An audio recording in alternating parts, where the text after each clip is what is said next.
Sampai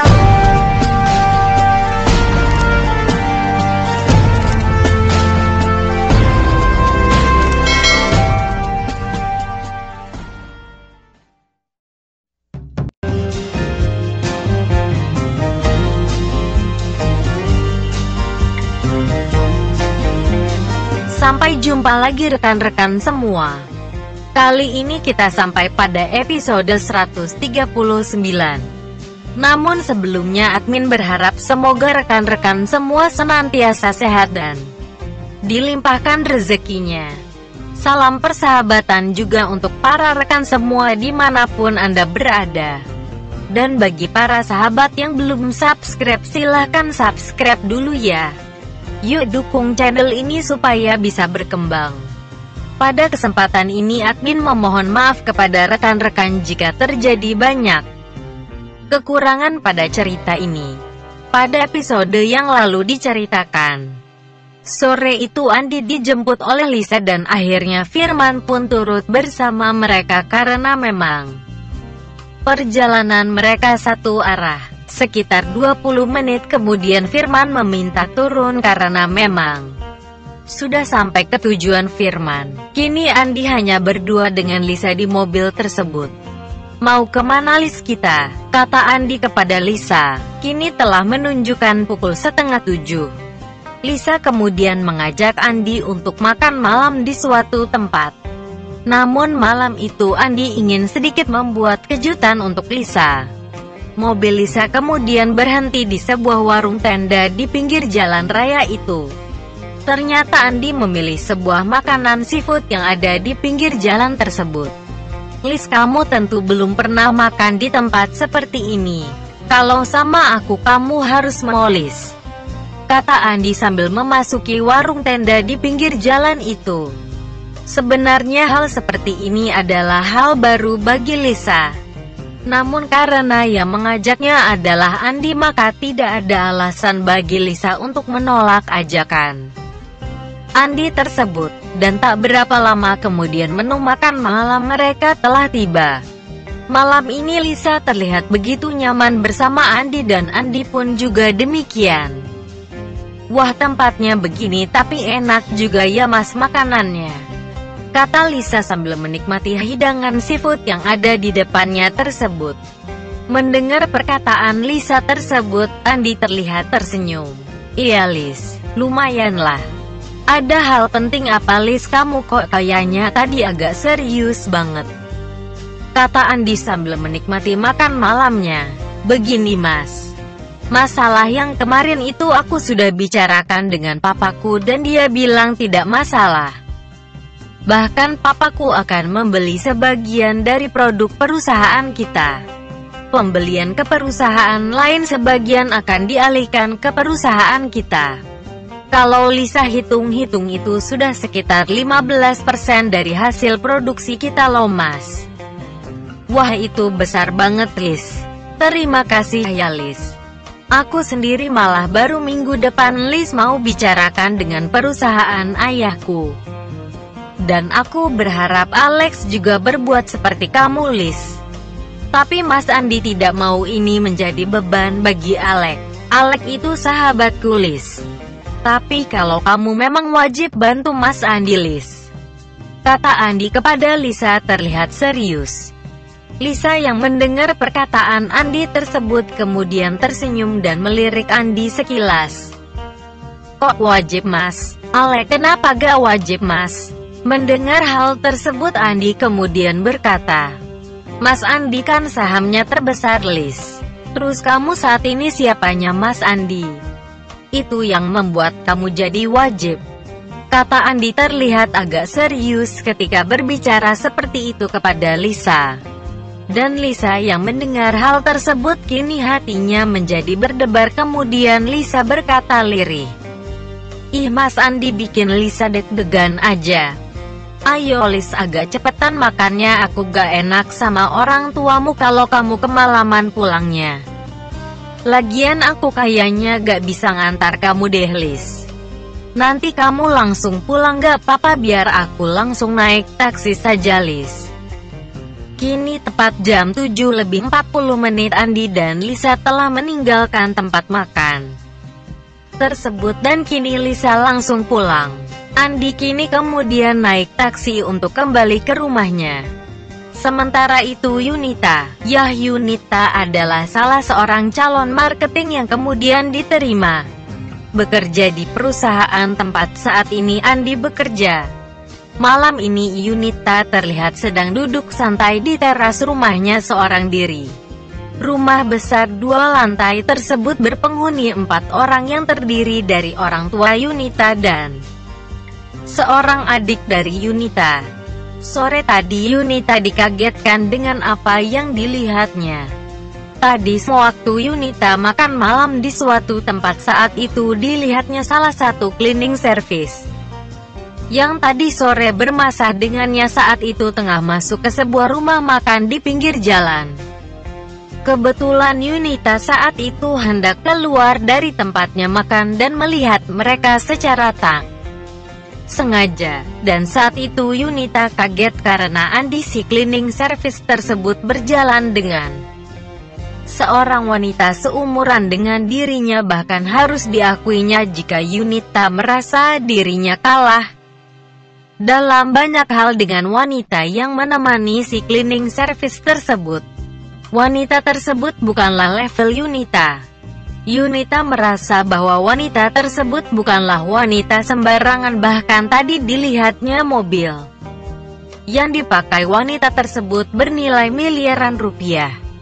Karena mobil tersebut adalah mobil buatan Eropa yang sudah terkenal dengan kemewahan dan kemahalan harganya.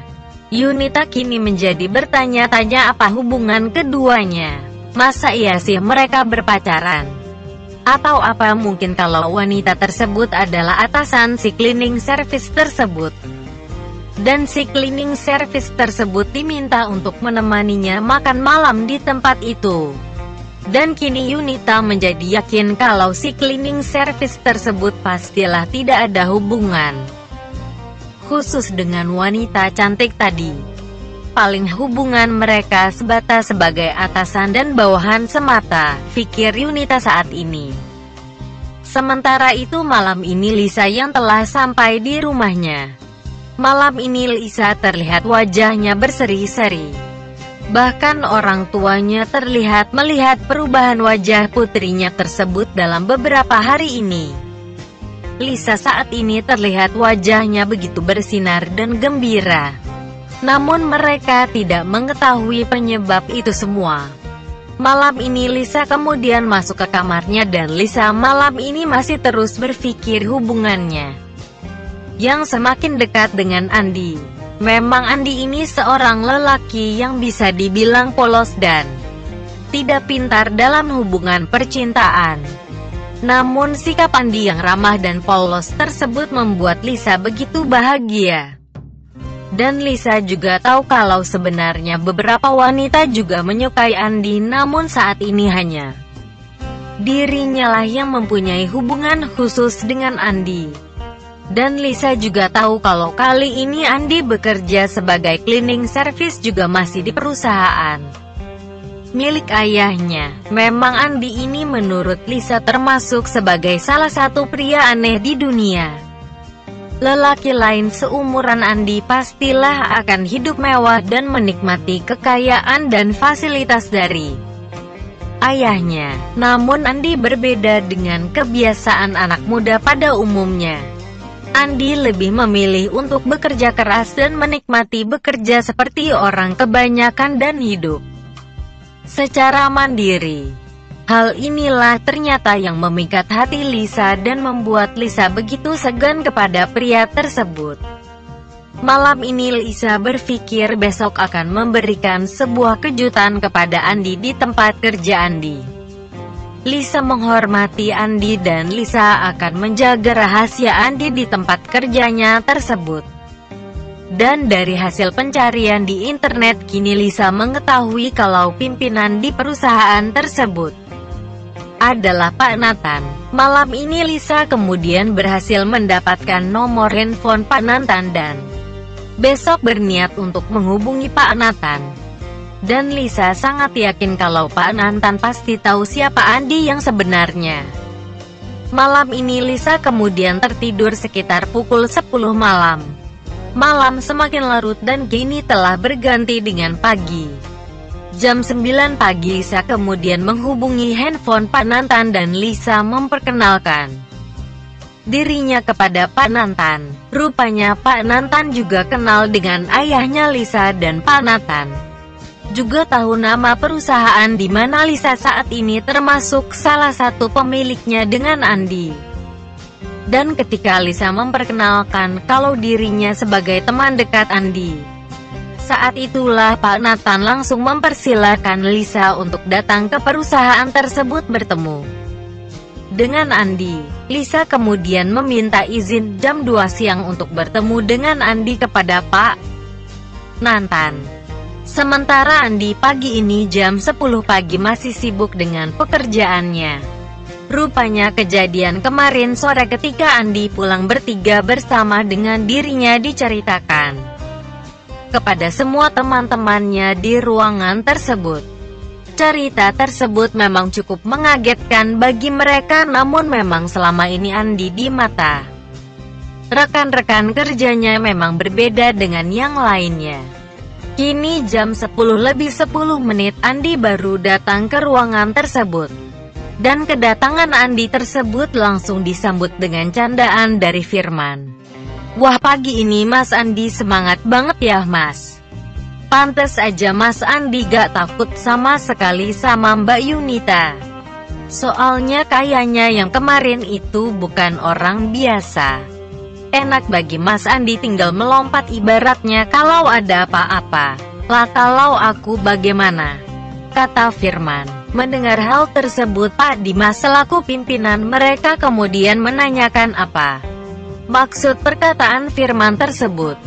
Firman kemudian menceritakan dirinya dan Andi kemarin mendapatkan masalah dengan seorang pegawai baru di perusahaan ini, tepatnya Yunita staf bagian marketing. Mendengarkan penjelasan dari Firman, kini Pak Dimas kemudian berkata, "Tenang Mas, coba nanti kita atasi dengan kepala dingin. Kalian ini anak buahku. Aku pasti tidak tinggal diam kalau anak buahku ada yang mengganggu." Pak Dimas saat ini juga menceritakan kalau mulai hari ini semua cleaning service akan mendapatkan nasi box dari kantin. Dan mereka diminta sebelum jam 12 harus mengambil nasi box ke kantin. Sesungguhnya hal ini adalah hal biasa, namun bagi para cleaning service agak kaget juga mendengar hal tersebut. "Wah, luar biasa tuh Pak, mimpi apa ya kita dapat nasi box?" Mendengar hal tersebut, Andi tidak berkomentar sedikit pun. Walaupun permintaan nasi box tersebut adalah atas usulan Andi kepada Pak Akmal. Kini jam telah menunjukkan pukul 10:30 siang dan kini mereka telah melanjutkan aktivitas mereka kembali. Siang ini Andi harus ke lantai 4 untuk membantu beberapa orang yang kebetulan sedang bekerja di lantai 4 tersebut. Rupanya mereka tengah merapihkan dokumen perusahaan. Kali ini Andi dan Imam mendapatkan tugas untuk mengangkut beberapa dokumen dari lantai 2 dan lantai 3 untuk dibawa ke lantai 4. Di lantai 4 itulah segala dokumen ditata sedemikian rupa untuk memudahkan pencarian jika sewaktu-waktu data tersebut dibutuhkan. Rupanya pekerjaan tersebut baru selesai jam 1:30 siang. Bahkan kali ini Andi dan Imam tidak sempat untuk beristirahat. Siang ini Andi dan Imam terlihat begitu lelah dan capek karena mereka berdua harus mendorong lori beberapa kali dari lantai yang lain ke lantai 4. Tepat jam 1:30 siang Andi dan Imam kini kembali ke ruang cleaning service. Kini mereka menikmati makan siang mereka berupa nasi box. Kali ini Imam terlihat gembira karena menu hari ini berbeda dengan biasanya. Bahkan Pak Dimas kali ini berkata kepada Imam, "Gimana Mas menu hari ini?" "Luar biasa ini Pak. Kita kayak orang gedean kalau begini." Mendengar kata-kata dari imam tersebut, Pak Dimas kemudian berkata kembali, "Selamat menikmati, Mas. Makanya kamu harus betah kerja di sini, Mas. Menu makan siang seperti ini akan panjang, Mas, buat kita. Perusahaan ini menghargai jerih payah kita, Mas," kata Pak Dimas kepada Imam dan Andi. Kini mereka terus berbincang-bincang sambil menikmati makan siang mereka. Sementara itu hari ini adalah masa training bagi para karyawan baru yang hari ini mulai bekerja di perusahaan ini, termasuk untuk Yunita. Yunita kali ini sedang break dan dilanjutkan pukul 2:30. Kini para karyawan baru di perusahaan tersebut duduk di lobi perusahaan sambil menikmati istirahat mereka. Sementara itu kini Lisa yang telah datang ke perusahaan tersebut kemudian menghubungi Pak Nantan dan Pak Nantan menyambut Lisa di lobi perusahaan. "Selamat siang, Bu Lisa. Apa kabar, Bu?" tanya Pak Nantan terlihat begitu segan kepada Lisa walaupun Lisa usianya jauh di bawah Pak Nantan, namun Pak Nantan terlihat begitu sungkan kepada Lisa. Pak Nantan terlihat begitu sungkan karena mendengar penjelasan Lisa kalau Lisa adalah teman dekat sekaligus rekan kerja Andi. "Bagaimana, Bu, mau saya panggilkan atau bagaimana?" kata Pak Nantan. Itulah kisah pemuda kaya yang sederhana episode 139. Terima kasih kepada rekan-rekan yang sudah mengikuti cerita ini. Jangan lupa like, subscribe, dan bagikan cerita ini kepada yang lain. Silahkan rekan-rekan tulis saran dan komentar di kolom komentar. Mari kita majukan channel. Terima kasih.